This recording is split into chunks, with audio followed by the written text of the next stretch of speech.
রাধে রাধে বন্ধুরা, কেমন আছো তোমরা সবাই? আশা করছি সবাই ভালো আছো। তো এটা আমাদের নারায়ণগঞ্জ রাসেল পার্ক।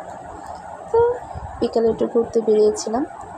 তো ছোট্ট একটা মিনি ব্লগ, আশা করছি ভালো লাগবে। তো ভালো লাগলে ওটা অবশ্যই লাইক কমেন্ট সাবস্ক্রাইব করে দিও।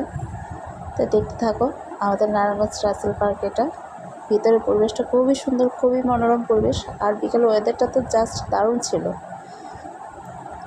তো গল্প গুজব করছিলাম, হাঁটছিলাম, ঘুরছিলাম। এখানে একটা বাঁশিওয়ালা দেখতে পেলাম, খুব সুন্দর বাঁশি বাজায়। তো দেখো, ব্লগটা যদি ভালো লাগে অবশ্যই একটা প্লিজ লাইক বা সাবস্ক্রাইব করে দিও। রাধে রাধে।